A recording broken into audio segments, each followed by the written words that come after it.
श्री सद्गुरु महाराज की जय।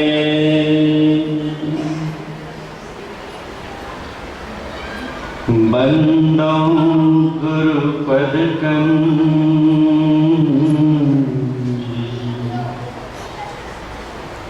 कृपा सिंधु नरूप हरि महामोह तम कुंज जासु वचन रवि कर निकर मंगल मूर्ति सतगुरु मिलवै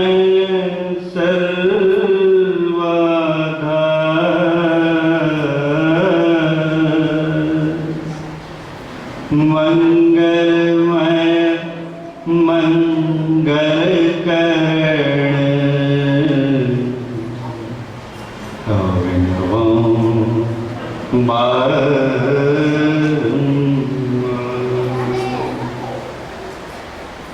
धन्य धन्य सतगुरु सुखद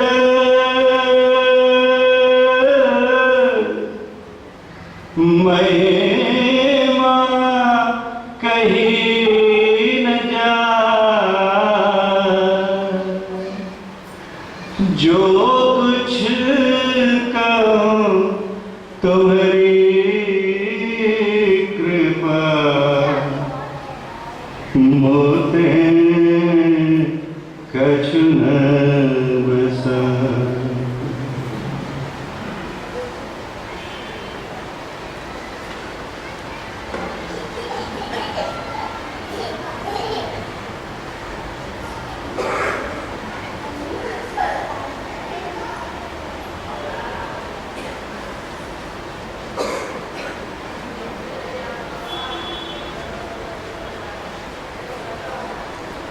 बोलिए प्रेम से श्री सद्गुरु महाराज की जय।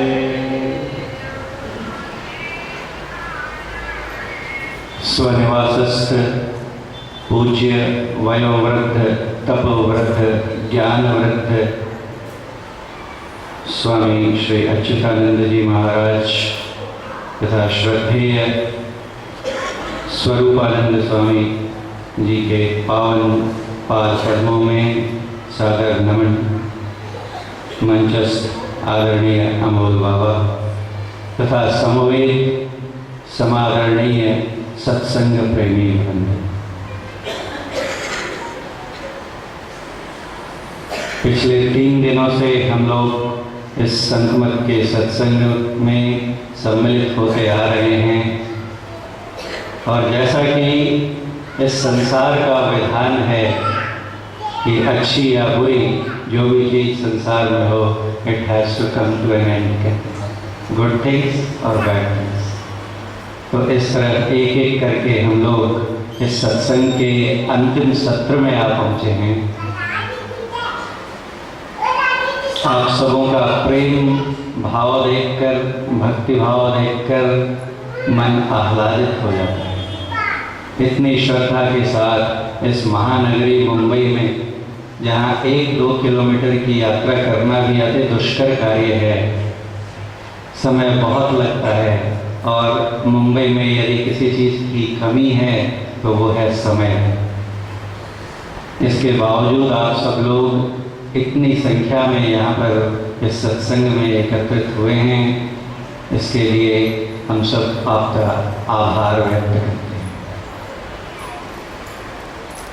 पूज्यपाद महर्षि संत सेवी परमहंस जी महाराज अपने प्रवचन में कभी कभी एक कथा कहते थे कि वन में, अरण्य में एक साधु बाबा झोपड़ी बनाकर ध्यानाभ्यास भगवत भजन किया करते थे।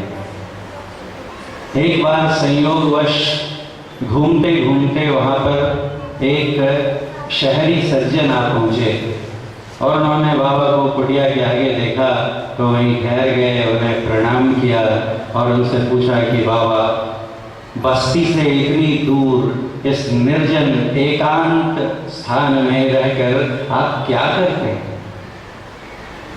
साधु बाबा ने कहा कि यहाँ पर रहकर मैं ईश्वर भजन करता हूँ। वो सज्जन कहते हैं, क्या आप ईश्वर को मानते हैं? उन्होंने कहा, बहुत दृढ़ता के साथ मानता हूँ। इन सज्जन ने कहा, लेकिन मैं तो भगवान को, ईश्वर को नहीं मानता। उन्होंने कहा, मत मानिए, मैं भी अमेरिका को नहीं मानता। और सज्जन चकराए, बोले अमेरिका को नहीं मानते?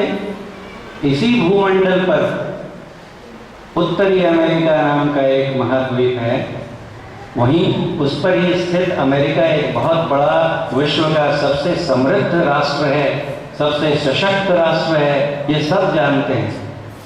तो इसी सृष्टि में इसकी चोटी पर एक सर्वसमर्थ, सर्वव्यापी परम प्रभु परमात्मा रहते हैं, ये सभी भक्तगण जानते हैं। उन्होंने कहा, ऐसी बात नहीं है बाबा, कई लोग हैं जो अमेरिका जाकर घूमकर भ्रमण कर आए हैं, देख कर आए हैं। साधु बाबा ने कहा, बिल्कुल सही, ऐसे ही बहुत से संत हुए हैं, भगवत भक्त हुए हैं, जिन्होंने अपनी साधना के द्वारा उस परमात्मा धाम के दर्शन किए हैं और वहाँ परमात्मा का दर्शन प्राप्त कर लौटे हैं। इन्होंने कहा, आप नहीं मानते, मैं आपको अमेरिका जाने का मार्ग बता सकता हूँ। टिकट कटाइए और यहाँ से इंग्लैंड जाइए, वहाँ से फिर से फ्लाइट बदलिए और आप अमेरिका पहुँच जाएंगे। इन्होंने कहा कि मैं भी तुम्हें मार्ग बतलाता हूँ। हमारे कहीं उसके लिए तो दूर जाना पड़ेगा, पैसे खर्च करने पड़ेंगे, सबके पास उतना धन हो ना हो याद नहीं, लेकिन मैं जो तुम्हें उपाय बतलाता हूँ, मार्ग बतलाता हूँ, उसे कोई भी कर सकता है और उसके लिए कहीं जाने की आवश्यकता नहीं है। हमारे शरीर के अंदर ही वो मार्ग है। सुषुम्ना का मार्ग पकड़ो और वहाँ से होते हुए उत्तरोत्तर चढ़ाई करते हुए तुम परमात्मा धाम ईश्वर तक पहुँच सकते हो। तो सज्जन कहे कि बाबा, मरने वाले दिखते नहीं। कहा, आपने देखा नहीं, एक ग्लोब होता है, वो बहुत से लोगों के घर में होता है। बच्चों को विश्व का मानचित्र समझाने के लिए घर में रखा जाता है। उस पर सभी राष्ट्रों के नक्शे, मानचित्र बने हुए रहते हैं, मैप्स। उसमें आप देखेंगे कि अमेरिका भी एक राष्ट्र है, अन्य राष्ट्रों के साथ साथ अमेरिका भी एक राष्ट्र है जो हमारे भारतवर्ष के पश्चिम में स्थित है। इन्होंने कहा कि भागलपुर में एक बड़े पहुँचे सिद्ध संत हुए महर्षि में परमहंस जी महाराज, उन्होंने भी एक मानचित्र बनाया है जो हमारे हर आश्रम में दिखता है, पिंड ब्रह्मांड का सांकेतिक चित्र। और उसमें वो बतलाते हैं कि किस प्रकार हम इस दशम द्वार में, छठे चक्र में जाकर और वहाँ से उसके ऊपर सहस्रार है, सहस्रार के ऊपर त्रिकुटी है, भंवर गुफा है, शून्य महाशून्य, ऐसे शून्य महाशून्य भंवर गुफा, उसके बाद कैवल्य पद है और उसके परे परमात्मा का पद है। वहाँ भी एक मानचित्र, रोड मैप, जिसको हम लोग कहते हैं स्पिरिचुअल कॉस्मोलॉजी, आध्यात्मिक मानचित्र है, वो उन्होंने बना कर रख दिया है। वो सज्जन नतमस्तक हो गए उनके आत्मविश्वास के सामने। एक ऐसी स्थिति थी जब इस सृष्टि में कुछ नहीं था, एकमेव परमात्मा थे और किसी भी चीज का, यहाँ तक कि देश और काल का भी अस्तित्व नहीं था। और तब हमारे शास्त्र कहते हैं कि परमात्मा में एक मौज है। उस मौज ने, मौज शब्द का प्रयोग करते हैं संत महात्मागण, इच्छा नहीं। इच्छा हम सामान्य व्यक्तियों को होती है। जो सर्वसमर्थ हैं वो तो एक अरूप अनीह, अनीह मतलब इच्छा रहित, सब कुछ उन्हीं का है, सब कुछ उन्हीं के पास है, सब कुछ उन्हीं में है, वो किसकी इच्छा करेंगे? तो ऐसे जो सर्वसमर्थ परमात्मा हैं उनमें मौज होती है। जैसे हम बच्चे को कभी बोलते हैं खबरदार इस समय खेलना नहीं, बिल्कुल नहीं जाना, और किसी दिन वो अचानक बालक आता है पापा आज जाऊं क्या, और उस समय हम बड़े अच्छे मूड में रहते हैं, मौज में कहते जाओ खेल लो, अच्छा कोई बात नहीं। परमात्मा में एक मौज हुई, एको हम बहुत श्याम, I am one let me be many. और इस मौज में गुरु महाराज कहते हैं कि एक कंप का रूप धारण किया। कंप और शब्द इन दोनों का अनिवार्य संग है। जहां भी कंप है, वाइब्रेशन है, वहां पर शब्द होता ही है, और जहां शब्द है वहां कंप ना हो ऐसा हो नहीं सकता है। इसलिए कंप और शब्द दोनों एक दूसरे के सहचर हैं, ऐसा हमारे परमरथ है। तो जो शब्द उनसे निकला, जो मौज हुई, वो आदि शब्द, सार शब्द, अनाहत शब्द कहलाया। अनाहत मतलब अन जोड़ आहत। आहत कहते हैं चोट, टक्कर होने को। जैसे मैं अभी जो बोल रहा हूं, ये हमारे अंदर से नाभि से हवा उठती है, और जो अंदर में स्वर तंत्रियां हैं, वोकल कॉर्ड्स हैं, उनसे टकराती हुई मुख के अंदर जो उच्चारण के विभिन्न स्थान हैं उनसे टकराती, परावर्तित होती, बाहर निकलती है, और तब एक खास प्रकार की विशेष तरह की ध्वनि निःसृत होती है, जिसे हम आप सुन पाते हैं। ये जो शब्द होता है इसे हम आहत शब्द कहते हैं। आहत यानी जो चोट से, घर्षण से, संघर्ष से, एक दूसरे के प्रति टकराव से पैदा हो। और टकराव होने के लिए, चोट लगने के लिए दो की आवश्यकता है ना। एक हाथ से ताली नहीं बजती, ताली तभी बजेगी जब दो हाथ टकराएंगे एक दूसरे से। तो इस सृष्टि के अन्यान्य जितने भी अनगिनत शब्द हैं वो सब आहत शब्द हैं। किसी न किसी प्रकार का टकराव होता है और तब वो ध्वनि निकलती है। ये माइक से होते हुए और ध्वनि प्रसारक यंत्र है, उससे तेज आवाज, मैं उतनी जोर से नहीं बोल रहा हूं जितनी जोर से आप सुन पा रहे हैं आवाज। इसके अंदर एक यंत्र लगा रहता है, कांपने वाली झिल्ली होती है।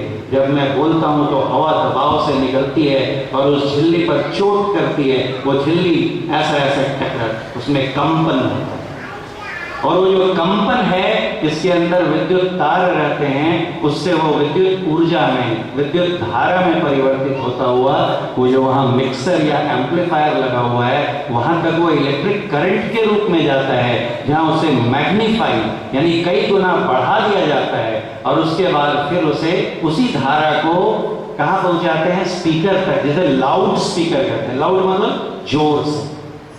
और उस लाउड स्पीकर में फिर से एक ऐसी झिल्ली होती है, यहाँ जो मैं चोट कर रहा हूँ वो धीरे धीरे हो रही है, और उससे जो धारा निकलती है वो धीमी फीबल करंट रहती है। लेकिन वहाँ एम्पलीफाई होने के बाद वो धारा जो है कई गुना बढ़ जाती है, और तब वो जो उस झिल्ली पर, स्पीकर पर चोट करती है वो ज़्यादा, उसका कंपनांक, फ्रीक्वेंसी उसकी अधिक हो जाती है, और फिर वहाँ से तेज ध्वनि। तो इस ध्वनि को पंखा देखिए घूम रहा है, हवा से टकरा रहा है। कहीं भी सृष्टि में ग्रह उपग्रह सब गति करते हैं, भ्रमण करते हैं, उनमें भी नाद होता है। साधो गति में अनहद आवाज है। जहां भी गति है, जैसी गति वैसी ध्वनि। अन्य सभी शब्द कितने तो कहा अनहद, जिसकी हद नहीं है, सभी आहत शब्द, वहां दो कम से कम होते हैं। लेकिन जब परमात्मा की मौज हुई और वहां से शब्द निकला तो दूसरा कौन था? सिर्फ जब परमात्मा ही परमात्मा थे और कोई था ही नहीं, और उनसे जो कंप निसृत हुआ वहां पर दो था ही नहीं, तो टकराएगा किससे? ये तो प्रभु की मौज है, वो क्या नहीं कर सकते। कल आपने सुना पूज्य अच्युतानंद बाबा संपादक बाबा बतला रहे थे कि दादू दयाल जी से अकबर ने पूछा कि बताओ पहले वृक्ष हुआ या बीज हुआ, पहले दिन हुआ या रात हुई? तब दादू दयाल जी ने क्या कहा उनसे कि अरे वो सर्वसमर्थ परमात्मा इतना बलहीन नहीं है, एक शब्द है सब किया ऐसा समर्थ सोए। आगे पीछे, पहले दिन बाद में रात, पहले बीज बाद में वृक्ष, तो करे जे बल ही ना होए। वो तो इतना सामर्थ्यवान है कि एक साथ दिन और रात बना दिए, एक साथ वृक्ष और बीज सब उत्पन्न कर दिए। आप कहेंगे ऐसा कैसे? जब दिन होता है तो रात एक साथ कैसे होगी? जब दिन होता है तो रात नहीं होती, और जब रात होती है तो दिन नहीं रहता। लेकिन अभी हमारे यहाँ रात है, और यहीं इसी धरा पर कई देश ऐसे हैं, जो अमेरिका का हम लोग जिक्र अभी कर रहे थे, वहां पर क्या होगा? वहां दिन होगा। एक साथ दिन और रात है कि नहीं? कैसे होते हैं? शब्द, सब कुछ शब्द करता है जी, राधा स्वामी मत में कहते हैं, उनकी अपनी सच्चाई है। भगवान ने एक निमित्त कारण बना दिया कि लो ये कंप हुआ, मौज हुई, और वो मौज बाकी सारी सृष्टियों का निमित्त कारण हो गया। उस मौज का निमित्त कारण कौन? परमात्मा। एक होता है निमित्त कारण और एक होता है उपादान कारण।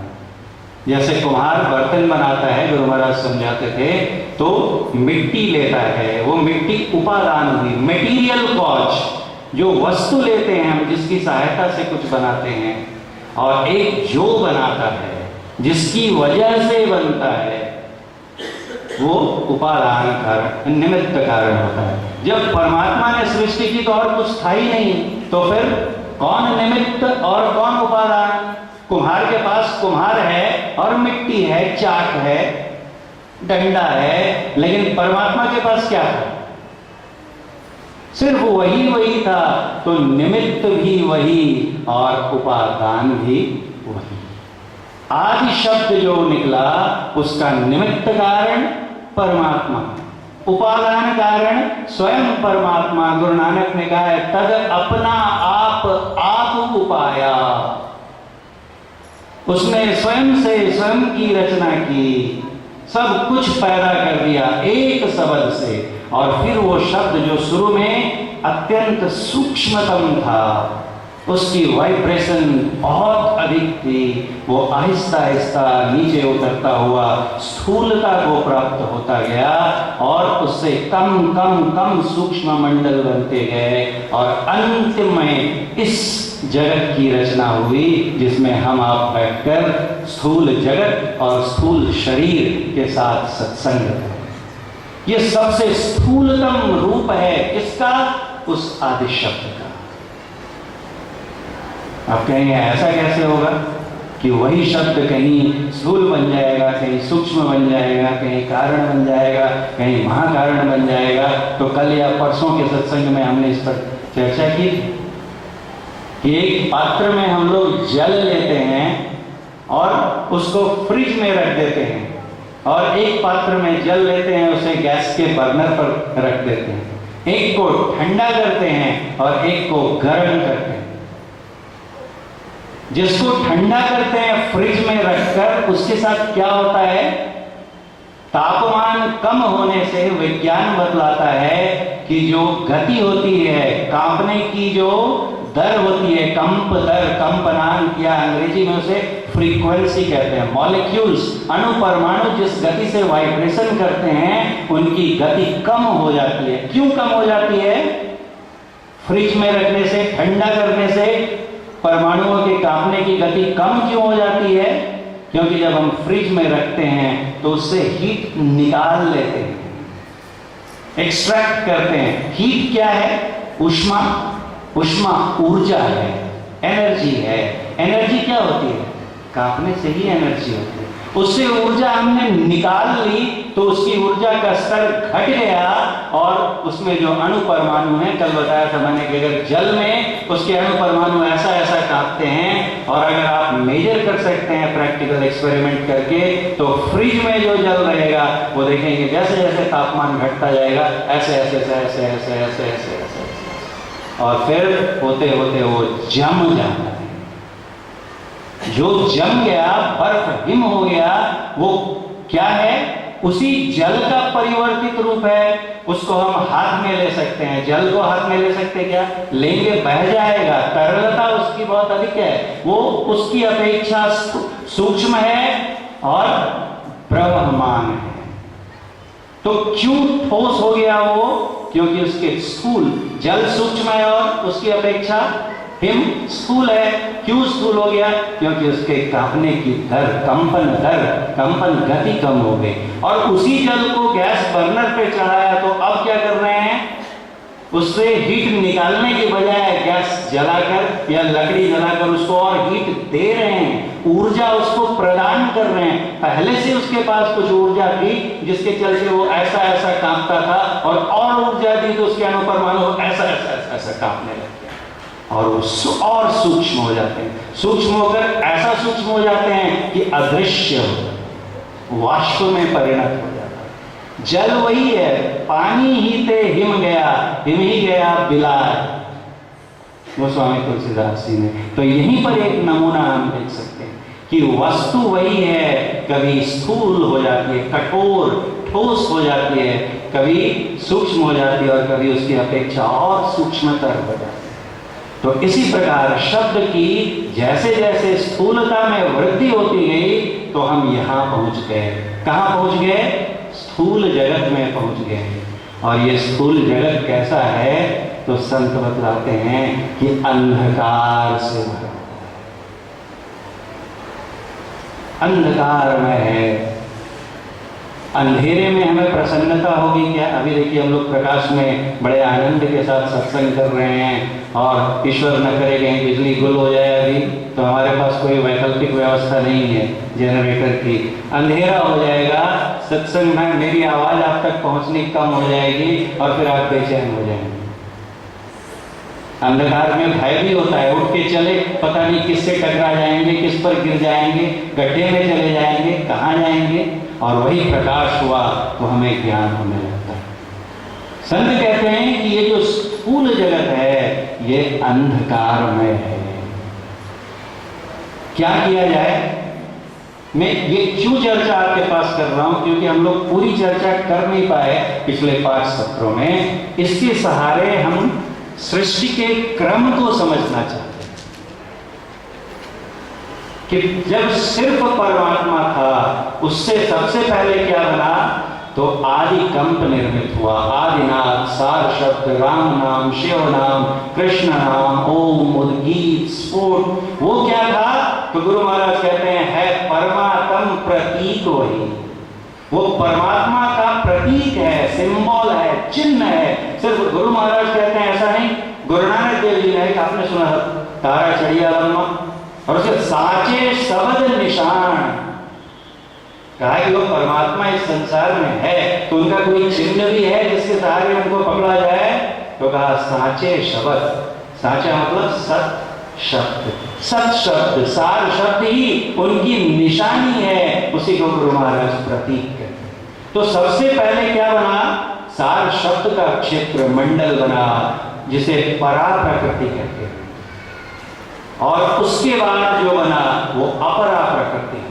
उसमें भी पहले सम्मिश्रण हो रही है, तो उस डिटेल में नहीं जाएंगे, जहां पर तीनों गुण समान अवस्था में रहते हैं, सम मिश्रण, उसे प्रकृति कहते हैं। और उसके बाद गुणों का अनुपात बिगड़ने लगता है, और फिर उसके अनुसार अगर सतोगुण अधिक हुआ तो सतोगुणी सृष्टियां, तमोगुणी सृष्टियां, रजोगुणी सृष्टि के मंडल बनते चले जाते हैं। तो जो अब जो बना उसके नीचे, सत्शब्द के नीचे, वो क्या हुआ?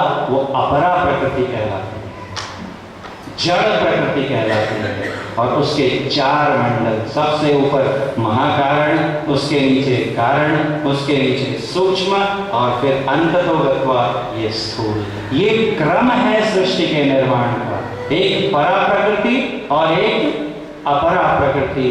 दोनों कहां से बने? तो हम लोग रोज पाठ करते हैं। ये प्रकृति द्वय, दो प्रकृतियां, कौन सी? परा और अपरा। उत्पत्ति, इनकी उत्पत्ति और लय। अभी उत्पत्ति हुई है, कभी न कभी इनका लय भी होगा, दोनों का। ये प्रकृति द्वय उत्पत्ति लय होवे प्रभु की मौज से। तो ये क्रम है। मौज क्या है हमने देख लिया है। अब हमारी यात्रा किधर से शुरू हुई थी? हम थे कहां? तो सच्चिदानंद घन परमात्मा, ये हमारा स्वरूप था। जब शब्द भी नहीं था तब जो था वो परमात्मा। अभी भी है, शब्द मंडल के ऊपर परमात्मा अपने शुद्ध स्वरूप में है। और वहां पर परमात्मा कैसे हैं? वहां शब्द भी नहीं है। निःशब्दम परमं पदम। वो जो परम पद है परमात्मा का, वो निःशब्द है, निष्कंप है, शांत है। शांत किसे कहते हैं? जहां किसी प्रकार की कोई गति, कोई हलचल, कोई कंप न हो, वो है शांति की अवस्था। और परमात्मा कैसे हैं? तो शांत हैं। और उस शांति रूप परमात्मा को जो प्राप्त कर लेते हैं वही संत कहलाते हैं। देखिए गुरु महाराज सच में कितने वैज्ञानिक थे। परम विज्ञानी सदगुरु जी, भजमन सदगुरु सदगुरु। कितना सुंदर विश्लेषण किया उन्होंने। ये नहीं लिखा कि जो ईश्वर को प्राप्त कर लेते हैं वो संत कहलाते हैं। क्यों? कि कदाचित कोई नास्तिक लोग भी हमारे सत्संग में आए और वो पूछें कि हम ईश्वर को नहीं मानते, तो हमारे लिए आपका उपदेश क्या है? तो गुरु महाराज कहते थे, आप मत मानिए ईश्वर को, कोई बात नहीं, आपको शांति चाहिए, सदा टिकने वाली शांति, कम और कमने घटने वाली, बढ़ने वाली नहीं, एक रस रहने वाली शांति, सुख चाहिए। तो कहा ये कौन नहीं चाहेगा? तो आप शांति प्राप्त करने के लिए ध्यान कीजिए ना। करते करते जिस दिन आपको शांति प्राप्त होगी, आप ही कहेंगे कि ईश्वर है ही है। गुरु महाराज कह रहे कि कोई मुझसे कितना भी तर्क करे, हो सकता है कि वो मुझे तर्क में पराजित कर दे, मैं उससे हार जाऊं, फिर भी मेरा यह विश्वास कभी कम नहीं होगा कि ईश्वर है ही। शांति को जो प्राप्त कर लेता है वो संत कहलाते हैं। अब इसमें किसी नास्तिक को भी कोई ऑब्जेक्शन होगा क्या? ठीक है, आपको ईश्वर नहीं चाहिए, शांति चाहिए ना, करो ध्यान। शांत अवस्था यानी वहां कोई कंप नहीं। क्यों कोई कंप नहीं? देखिए मैं हाथ हिला रहा हूं, कंप हो रहा है। अभी आप भी थोड़ा सा हाथ पैर हिला रहे हैं, थोड़ा जगह। अब मान लीजिए कि इतना टाइटली पैक्ड हो जाए ये हॉल, या पैर ऐसा करने चाहे तो किसी से टकरा जाए, तो हिला पाएंगे पैर? कोई भी गति करने के लिए अवकाश चाहिए, खाली स्थान। हाथ हिलाता हूं उसके लिए स्थान, सांस ले रहे हैं हवा के मूवमेंट के लिए बोल रहा हूं, इस शब्द की उत्पत्ति के लिए भी हवा निकलती जाएगी कहां यदि अवकाश ही नहीं है? तो गति कंप कहां तक हो सकता है? जहां तक उसके इर्द गिर्द थोड़ी सी ही सही, बहुत कम सही, लेकिन थोड़ी सी खाली जगह हो, तभी कंप होगा ना। हिलने के लिए यहां पर है और ये हिल के यहां जाना चाहती है, तो यहां जगह होगी तब तो हिलेगी। परमात्मा कैसे हैं? तो गुरु महाराज कहते थे कि इतनी सघनता से भरे हुए हैं, इतने डेंसली पैक्ड हैं कि उनके बीच में कोई अवकाश ही नहीं है। यदि अवकाश है तो वही अवकाश ही परमात्मा है। गुरु महाराज सबसे पहले जो था और सिर्फ वही था और कुछ भी नहीं था। जब कुछ भी नहीं था, सब जगह वही था, तो किधर हिले वो? कहां हिलेगा? इधर हिलना चाहेगा तो वही है, इधर हिलना चाहेगा तो ऊपर नीचे दाएं बाएं दसों दिशाओं में, किधर भी उसे मूव करने के लिए, हलचल करने के लिए, कंप करने के लिए, शब्द करने के लिए कोई स्थान ही नहीं है। There is simply no space, free space. तो ऐसी अवस्था क्या होगी? आप स्वयं विचार के देखिए। निःशब्द होगी कि नहीं? निष्कंप होगी कि नहीं? शांत होगी कि नहीं? हलचल रहित होगी कि नहीं? इसीलिए गुरु महाराज कहते थे कि परमात्मा, सभी ने कहा है कि निःशब्दम परमम पदम, वहीं पर हम थे, वो हमारा धाम है। वहां से कहा हम उतरते उतरते उतरते, ऊर्ध्वारोहण नहीं अवरोहण करते हो। अव मतलब नीचे, आ मतलब ऊपर, आरोहण यानी ऊपर जाना, अवरोहण मतलब नीचे उतरना। वहां से उतरते उतरते कहाँ थे हम? निशब्द में थे। और उतरते उतरते कहाँ आ गए? शब्द प्रकाश और अंधकार में आ गए। तू उतरी पर्योत्तम माही, पीव निशब्द में, यही ते पड़ी गए हो दूर, चलो निशब्द में। परमात्मा से जो हमारी दूरी, अलगाव विलगाव हो गया है, वो मात्र इसी कारण से है कि हम उस निशब्द पद से च्युत होकर अंधकार में आ गए हैं। अब अंधकार में आ गए हैं, जाना हमने से हर एक आदमी सुख की अभिलाषा करता है।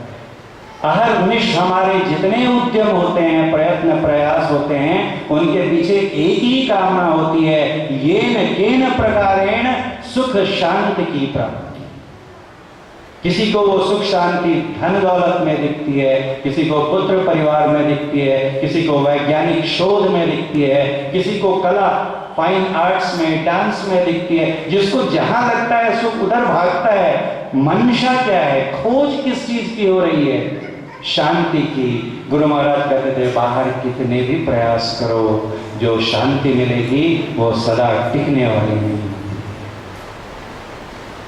सदा टिकने वाला सुख कहाँ है? तो वही है, कहाँ? निशब्दम परमम पदम। और हम आ गए हैं सबसे नीचे। तो क्या करना होगा यदि हमें सुख चाहिए, यदि हम सच्चे सुख शांति के अभिलाषी हैं? तो मैं चंद्रपुर से आपके पास आया हूं, घर से निकला, ऑटो पकड़ा, वहां से रेलवे स्टेशन पर गया, कोई एक खास ट्रेन पकड़ी। क्योंकि यहाँ आने से पहले हमारी यात्रा हो गई थी, तो वहां से हम लोग 40 गांव आए, वहां बस पकड़ी, औरंगाबाद आए, औरंगाबाद से फिर नियत समय पर एक और ट्रेन पकड़ी, यहाँ आए, और फिर वहां से लोकल ट्रेन ऑटो पकड़कर यहाँ आ गए। अब हमें वापस जाना है, तो कैसे जाएंगे? जिस मार्ग से अगर हम ए स्थान से बी स्थान तक आए हैं और बी से ए तक जाना है, तो जिस मार्ग से होते हुए आए थे उसी मार्ग से होते हुए उल्टी यात्रा करनी पड़ेगी। और यही उल्टी यात्रा जो है वो क्या कहलाती है? आध्यात्मिक यात्रा। आध्यात्मिक, आध्यात्मिक मतलब अधिजोड़ आत्मिक। अधि मतलब ओर, टुवर्ड्स, जो आत्मा की ओर यात्रा ले जाए वो यात्रा आध्यात्मिक यात्रा। अभी हमारे जो कर्म हैं, क्रियाकलाप हैं, ये आदि भौतिक है, आदि दैविक भी नहीं है। हम भूत यानी शरीर के स्तर पर ही सोचते हैं, काम करते हैं और शरीर में ही फंसे हुए चले जाते हैं और फिर से इसी शरीर में फेंक दिए जाते हैं। तो क्या करना होगा हमें? तो उल्टी यात्रा, उलटी पाछिलो पैनो पकड़ो, पसरा मना बटोर, कहे कबीर सुनो हो संतो, तब कई हो निज को। और नहीं तो बाकी कुछ करते रहेंगे तो संतों को बड़ी चिंता होती है, आशंका से उनका मन कि क्या कर रहे हैं। भगवान श्री राम को भी ऐसी चिंता हुई थी, तब उन्होंने सभा बुलाई थी अपने पूर्ववासियों की और उनको समझाते हुए कहा था कि बड़े भाग मानुषपन, इस शरीर को पाकर क्या कर रहे हो? विषय बटोर रहे हो। नरतन पाई विषय मन देई, पलटी सुधा। अमृत के एक्सचेंज में क्या ले रहे हो? 63 विष ले। सुधा तो हमारे पास है। इसके अंतिम जो पाठ हुआ देखिए, उसमें अंतिम दोहा जो पढ़ा हमारे आदरणीय भगवान क्या कहते हैं? ब्रह्म पयोनिधि मंदर ज्ञान संत सुर आहि। ब्रह्म ही पयोनिधि है। पयो पय मतलब होता है दूध, निधि पयोनिधि यानी क्षीर समुद्र। ये परमात्मा का ही है सब कुछ ना। तो जो कुछ भी है ये क्या है? पयोनिधि है। और इससे क्या करते हैं वो? तो कथा सुधा मधि काढ़ई, इससे कथा रूपी अमृत काढ़ कर निकाल लेते हैं संत। इस मंथन, इसी ब्रह्म का जो संसार है, इसी को मथते हैं वो, और मथते हुए इसमें से क्या निकालते हैं? तो कथा सुधा निकालते हैं। सुधा मतलब अमृत। अमृत किसे कहते हैं विचारिए? अमृत जो हमें अमरत्व प्रदान करे, सदा के लिए अमर बना दे। एक अमृत की परिकल्पना थी जिसने हमारी केमिस्ट्री को, रसायन शास्त्र को जन्म दिया। जो कहते हैं कि जो केमिस्ट्री हमारी ये अस्तित्व में आई, वो दो चीजों की खोज की इच्छा से आई। एक तो एल्केमी पहले इसको बोलते हैं, अरब से आया। तो उसमें क्या खोज रहे थे कि पहले कोई पारस मिल जाए जो कि लोहे को सोना बना दे, और दूसरा अमृत मिल जाए जिसे पी के हम सदा के लिए अमर बन जाएं। आज तक न पारस मिला और न अमृत मिला है। जिस अमृत की कथा हम लोग सुनते हैं भागवत कथा में, वो अमृत भी क्या सही अर्थों में अमृत है? सागर मंथन की कथा आती है, सुर असुर देव दानव एक साथ मिले, मंदराचल पर्वत से क्षीर सागर का मंथन किया, नाग को रस्सी बनाया और मथते गए। उसमें पहले विष निकला जिसे भगवान शिव पी गए और गले में रखकर कंठ को नीला कर लिया और नीलकंठ कहलाए, और फिर अमृत निकला जिसे लेने के लिए होड़ मच गई। उस कथा में नहीं जाएंगे, समय सीमित है हमारे पास। लेकिन कथा कहती है कि भगवान विष्णु मोहिनी का रूप धारण करके आए और अपनी अदाओं से दानवों को, राक्षसों को रिझाते रहे, और इधर सारा अमृत राहु केतु को छोड़कर बाकी सारे देवताओं को पिला दिया। क्या पिला दिया? अमृत। तो अमृत यदि देवताओं ने पी लिया तो देवता अमर हो जाने चाहिए थे। क्या देवता सही अर्थों में अमर हैं? बोलिए प्रेम से पूज्य स्वरूपानंद बाबा हमारे बीच पधार चुके हैं। श्री सद्गुरु महाराज की जय। श्री सद्गुरु महाराज की जय। श्री सद्गुरु महाराज की जय। श्री सद्गुरु महाराज की जय। श्री सद्गुरु महाराज की जय। श्री सद्गुरु महाराज की जय। श्री सद्गुरु महाराज की जय। श्री सद्गुरु महाराज की जय। श्री सद्गुरु महाराज की जय। श्री सद्गुरु महाराज की जय। कृपया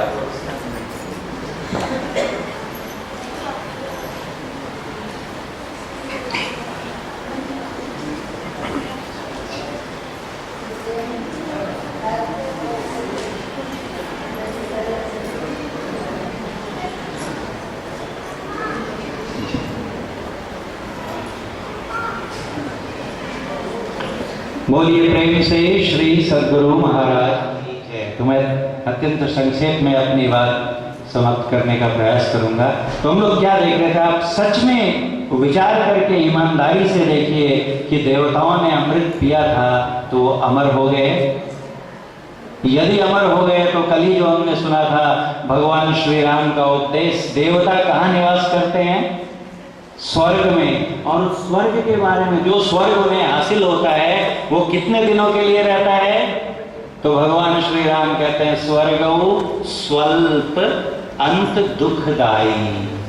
स्वल्प मतलब सु जोड़ अल्प, अल्प मतलब ही थोड़ा होता है, कम, और उसमें भी सु लगा दिया, यानी अत्यंत थोड़ा है स्वर्ग का सुख, और उसके बाद बहुत लंबा दुख का चक्र हमारी प्रतीक्षा कर रहा है। आज सुबह ही वो रुक्मिणी और उनकी कृष्ण भगवान की कथा बाबा सुना रहे थे कि अचानक मुस्कुराने लगे कृष्ण भगवान, और रुक्मिणी ने पूछा क्या हुआ? तो पहले नहीं बताया, बहुत आग्रह करने पर बताया, ये जो चींटा रेंग रहा है देखा, ये कितनी बार इंद्र रह चुका है। कहाँ देवेंद्र स्वर्गाधिपति इंद्र, और कहाँ धरती पर रेंगने वाला चींटा जो न जाने कब हमारे कदमों के पैरों के नीचे मसल दिया जाए। अंत दुखदाई। तो किधर गया वो अमरत्व? जो अमृत पिया था उसने उनको अमरता दिलाई। यदि दिलाई होती तो आप सारे पुराण की कथाएं पढ़कर देख लीजिए, एक से एक तपस्वी हुए, हट करके उन्होंने तपस्या की और त्रिदवों से, जो देव हैं उनसे तो मांगा ही, कभी ब्रह्मा से, कभी विष्णु से, कभी महेश्वर से उन्होंने वरदान में अमरता मांगी। और एक भी कथा ऐसी सुनने को नहीं मिलती है कि जिसमें किसी भी भगवान ने कहा हो तथास्तु। जब वो अमर होने का वरदान मांगते हैं तो सभी देवों ने एक स्वर में कहा sorry, this is the only thing I can not give you. यही एक चीज है जो मैं नहीं दे सकता हूं, इसके अलावा तुम कुछ और मांग लो, कुछ भी और मांग लो। तो फिर जिसको जैसी बुद्धि, अपनी बुद्धि के अनुसार घुमा फिरा कर मांगा। हिरण्यकशिपु ने लगा कि ऐसे अमर हो जाऊंगा तो मैं न दिन में मरूं, न रात में मरूं, न नर से मरूं, न पशु से मरूं, न सुबह न घर में मरूं, न बाहर मरूं, न अस्त्र से मरूं, न शस्त्र से मरूं, फिर भी मारे गए। रावण ने मारा, मनुष्य को छोड़कर किसी और चीज से मेरी हत्या न हो, योनि से मार। क्यों अमरता नहीं दे पाते, इस पर हम लोगों ने गौर किया। सारे वरदान दे देते हैं तथास्तु कह के, लेकिन एक ही वरदान नहीं दे पाते, अमरता का वरदान। क्यों? क्योंकि हार्ड रियलिटी, बिटर फैक्ट, कटु सत्य ये है कि हम वही दे सकते हैं किसी को दान में जो हमारे पास हो। यदि मैं 1 लाख का स्वामी हूं और बाबा बता रहे थे कर्ण के समान दाता हूं, तो आप मांगने आएंगे तो मैं पूरा का पूरा 1 लाख देकर अपने को निर्धन कर लूंगा। लेकिन आप 10 लाख मांगेंगे तो मैं कहां से? जिनके पास जो वस्तु है वही दे सकते, जो नहीं है वो नहीं दे सकते। गोस्वामी तुलसीदास जी, जो कि बड़े मधुर सौम्य भाषी थे, उन्होंने भी लिखा है, देव धनुज मुनि नाग मनुज सब माया विवश विचार। शब्दों पर गौर करिए, माया के हाथों बेबस हैं। आना और जाना उनके साथ भी लगा रहता है। हम 100 साल 70 साल 60 साल में चले जाते हैं, वो हो सकता है अरबों खरबों साल की आयु हो, लेकिन जाना तो पड़ता है। अमर क्या है? जो सुधा कथा, सुधा मतलब अमृत होता है। गुरु महाराज कहते थे संसार में एकमेव अमृत है और वो है सार शब्द। कथा, कथा मतलब अभी कथा हो रही है, हरी कथा हो रही है, तो इसमें क्या हो रहा है? शब्द निकल रहे हैं ना। कथा शब्द ही होती है। आप गौर करके देखिए, एक भागवत कथा होती है। भागवत कथा का क्या होता है? या तो कहें भगवान की कथा, और नहीं तो भागवत मतलब भगवान के भक्त को कहते हैं, ये बड़े भागवत हैं। तो अगर भागवत कहते हैं उनको, भगवान के भक्त, भगवान के सच्चे भक्त कौन होते हैं? संत जन, हरिजन, संत जन। वो जो कथा सुनाएं, या फिर भगवत गीता। भगवत गीता, भगवत मतलब भगवान, गीता मतलब गीत, डिवाइन सॉन्ग। जो गीत स्वयं ईश्वर सुनाए, भगवान सुनाए, उसे कहते हैं भगवत गीता। और जो कथा भगवान या भगवान के भक्त सुनाए या भगवान के संबंध में सुनाए, वो है भागवत कथा। अब विचारिए कि जो जिस भागवत कथा आज सबसे ज्यादा फैशन में हमारे देश में है, तो भागवत कथा है। यहाँ वहाँ अभी इस मुंबई शहर में संभव है कि 5-10 जगह पर एक साथ भागवत कथाएं हो रही हैं। इतना पॉपुलर, लोकप्रिय कहा यह जाता है कि जो भागवत कथा सुन लेता है वही अमर हो जाता है। फिर तो कोई मरने नहीं चाहिए। हमारे देश में इतने भागवत कथाओं का आयोजन होता है। सही भागवत कथा है क्या? जो सही भगवत गीता है क्या? वो गीत, वो कथा जो स्वयं भगवान सुनाए, वो है भगवत गीता। भगवान गीत भी सुनाते हैं।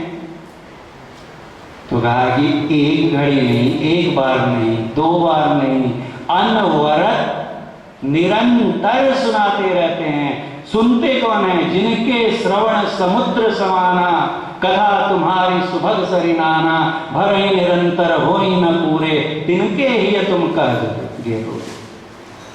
निरंतर चलती है वो भागवत कथा। हम नहीं सुन पाते क्योंकि हमारे कान स्थूल हुए पड़े। दाराशिकों ने कहा कि इस कायनात के जर्रे जर्रे में उस परवरदिगार की आवाज गूंज रही है। हमने अपने कानों पर मोम जमा रखी है, विकारों की मोम, मन के विकारों की मोम। इसलिए हमें वो आवाज सुनाई नहीं देती। कुछ सुनते हैं लोग, कोई सुनता है ब्रह्म ज्ञानी, गगन में आवाज हो रही थी। आगरे में एक संत हुए, उन्होंने लिखा मुरलिया बाज रही। भगवत गीता किन्होंने सुनाई? भगवत गीता किनका उपदेश है? श्री कृष्ण का। श्री कृष्ण गीत गाते, सबसे बढ़िया उनका प्रिय वाद्य यंत्र क्या था? मुरली बजाते थे। कहते हैं मुरलिया बाज रही। कृष्ण भगवान की मुरली निरंतर बज रही है, अनवरत बज रही है। कहां सुनाई देती है हमें? कोई सुनता भी है तो कहते हैं कि कोई संत सुने धर्म।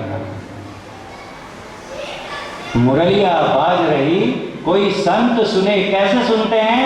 धर ध्यान, ध्यान लगाकर सुनते हैं, और वही ध्यान को संत मत सिखाता है। तो अच्छा, कोई संत सुन लेते होंगे, दूसरों को सुना भी सकते हैं क्या? तो कहते हैं हाँ, सो मुरली गुरु मोहि सुनाई।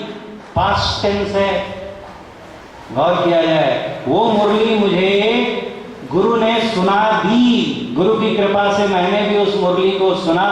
गुरु महाराज कहते हैं सुखमनिया में मोरी नजर लागी। लग जाएगी नहीं कहते हैं, लग गई, हो चुका है ये। सूरत सार शब्द लागी। एक बार सूरत उस सार शब्द को पकड़ ले, तब क्या होता है? तो गुरु महाराज कहते थे कि एक बार, सिर्फ एक बार जो उस सार शब्द को पकड़ लेता है, फिर कभी वो शब्द को क्या पकड़ेगा? शब्द ही उसको पकड़ लेता है, और फिर उस शब्द से, उस सूरत का जो शब्द से योग होता है, उसे कोई नहीं छुड़ा सकता। चाहे उसके ऊपर वज्र गिर जाए, बम गिर जाए, गोले बरसाए, हमेशा वो सोया सोवत जागत उठत बैठत टुक विहीन नहीं तारा। उस तार से जो मकर तार है, मकर तार जाएगी वो बाटा। सोवत जागत, वो निस्दिन बार, कौन सा कहता है? निस्दिन, वो जंतर बजता रहता है। दरिया साहब में तो जो संत उस शब्द को सीधे नहीं पकड़ा जा सकता है। गुरु महाराज ने इसमें लिखा है, जो पाठ हुआ, ये जो ब्रह्म पयोनिधि है, ये ब्रह्म पयोनिधि है कहाँ? क्षीर सागर। तो कहा त्रिकुटी। त्रिकुटी से पहले माया के पर्दे इतने ठोस रहते हैं कि वहां सार शब्द ग्रहण नहीं हो सकता। त्रिकुटी तक पहुंचते पहुंचते माया का पर्दा इतना झीना होने लगता है कि संभावना हो जाती है सार शब्द को पकड़ने। और वहां से जिमी दूध के मथन से निकसत है घी जतन से, तिमी ध्यान की लगन से पर ब्रह्म लेगा। तो त्रिकुटी में ब्रह्म पयोनिधि का मंथन ध्यान की मथन से, और तब क्या करते हैं? तो कथा सुधा मथि काढ़ई, मंथन करके वो अमृत कथा निकालते हैं। भगवत गीता, भागवत कथा यानी सार शब्द ढूंढ कर निकालते हैं, और फिर क्या रहता है उनके लिए? हमेशा सुख ही सुख, शांति ही शांति। लेकिन पहले त्रिकुटी पहुंचना होगा। त्रिकुटी पहुंचने के लिए पहले सहस्रार में पहुंचना पड़ेगा।